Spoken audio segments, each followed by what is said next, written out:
페이스북이 20% 이상 폭등하면서 $400를 돌파했다. 엔비디아는 $660를 돌파하며 사상 최고가 행진을 이어가고 있다. 현대 기아차의 시총 경쟁에 현기차 시가총액 100조 시대를 앞두고 있다. 코스피와 코스닥이 나란히 2% 이상 급등했다. 2월 5일 월요일 출근길 주식 시황입니다. 지난 주말 뉴욕 증시는 일제히 상승했다. 다우존스는 134.58포인트 상승한 38,654.42포인트로 마감했으며 S&P 500 지수는 52.42포인트 상승한 4,958.61, 나스닥은 267.31포인트 상승한 15,628.95포인트로 마감했다. 다우존스와 S&P 500 지수가 사상 최고치를 기록했다. 페이스북이 창립 후 첫 분기 배당을 발표하자 20% 이상 폭등하면서 시가총액 1조 2천억 달러를 돌파했고 아마존도 예상을 상회하는 실적에 힘입어 8% 가까이 급등하면서 애플과 테슬라가 부진한 나스닥을 2% 가까이 끌어올렸다. 페이스북은 사상 첫 배당과 함께 500억 달러 규모의 자사주 매입을 발표하자 전일 시간 외에서 급등세를 보이다가 장 시작과 동시에 폭등했는데 페이스북의 창업자 마크 저커버그는 페이스북의 모 회사인 메타 지분을 2023년 12월 기준으로 13%가량을 소유하고 있어서 주당 0.5달러 배당 시 분기당 2천억 원이 넘는 배당금을 수령하게 되는데 창업자인 저커버그는 빌 게이츠를 제치고 억만장자 순위 4위로 올라섰다. 현재 억만장자 1위는 테슬라의 일론 머스크고 2위는 루이비통의 베르나르 아르노, 3위는 아마존의 제프 베이조스, 5위는 마이크로소프트의 빌 게이츠로 집계됐는데 아마존 주가의 급등으로 비공식적인 집계에 의하면 제프 베이조스가 2위로 올라선 것으로 추정된다. 엔비디아가 5% 가까이 급등하며 $660를 돌파하고 AMD도 4% 이상 급등, 브로드컴, TSMC, 마이크론 등이 일제히 상승하자 필라델피아 반도체 지수도 1% 넘게 상승했는데 전일 실적을 발표한 애플, 아마존, 페이스북이 일제히 AI 시장을 적극 공략한다고 밝히자 해당 수혜주인 엔비디아와 AMD의 주가가 급등하고 있고 해당 업체에 HBM을 공급하는 삼성전자와 하이닉스의 실적도 기대해볼 만하다. 뉴욕 증시가 상승세를 달리는 가운데 테슬라는 계기판의 경고등 크기가 작아서 사고를 유발한다며 도로교통안전국에서 220만 대 리콜을 명령받아서 소폭 하락했고 소폭 상승한 리비안을 제외한 루시드와 니콜라는 일제히 하락했다. 10년 만기 국채 수익률은 4.024%로 급등했고 2년 만기 국채 수익률도 4.372%로 급등했다. 원달러 환율은 1338.5원으로 마감했고 서부텍사스 중진유는 배럴당 72.28달러로 급락했다.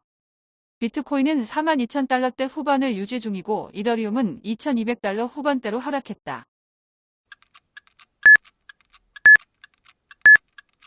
지난 금요일 국내 증시는 큰 폭으로 상승했다.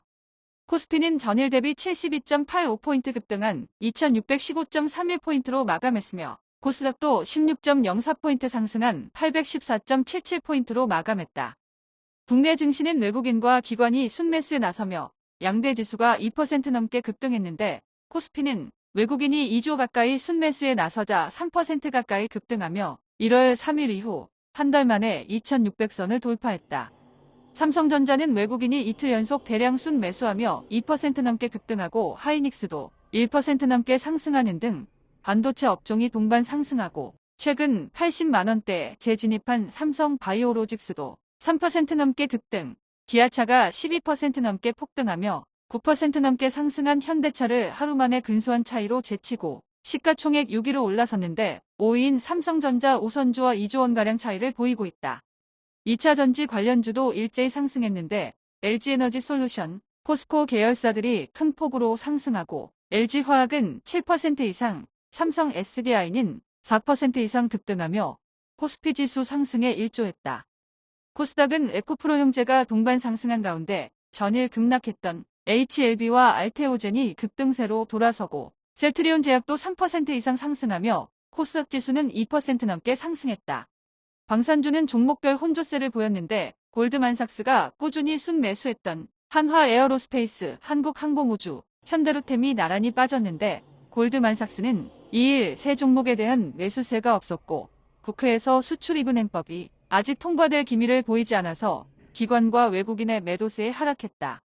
화장품 대장주인 아모레와 LG생건은 3% 가까이 동반 급등했는데 K뷰티와 AI의 합작 가능성을 정부에서 기대한다는 소식과 함께 민관 전목 논의가 이어지고 있다는 소식이고 호텔신라는 1% 이상 상승하며 장중 6만 원대를 돌파했고 롯데관광개발도 제주 카지노의 역대급 매출의 2% 넘게 상승했다. 엔터주는 대부분 상승한 가운데 튜브엔터만 3% 넘게 하락했는데 10일 연속 순매수하던 기관이 대량 순매도로 돌아선 것으로 추정되며 새 앨범을 발표했지만 일부 멤버의 활동 정지 소식에 실망감이 커진 것으로 추정되지만 신곡에 대한 평가가 그리 나쁘지만은 않아서 지켜볼 필요가 있을 것 같다. 4대 은행주들은 전일에 이어 급등세를 이어나갔는데 전일 비교적 상승폭이 적었던 신한지주가 6% 넘게 급등하고 KB는 이틀 연속 8% 이상 급등세를 보이고 있는데 외국인들의 집중적인 매수세가 이어지고 있다. 이번 주는 설 연휴를 앞두고 관망세를 보일 것으로 예측되는 가운데 한국 시간으로 5일 오전 9시 제롬 파월 연준 의장이 CBS 방송에 출연하는데 매파적 발언을 할 가능성이 예상되며 현지 시간 6일 연준의 매파적 인사인 노레타 메스터, 닐 카시카리 총재 등의 발언도 있을 예정이라 보수적으로 접근하는 게 유리해 보인다. LG에너지솔루션은 한화에너지가 추진 중인 애리조나 아틀라스 프로젝트에 1조 4천억 규모의 에너지 저장 장치를 공급하기로 했는데 향후 한화그룹이 미국에서 진행하는 사업에 추가로 참여할 것으로 예상되며 매출 규모는 14조 원에 달할 것으로 보인다.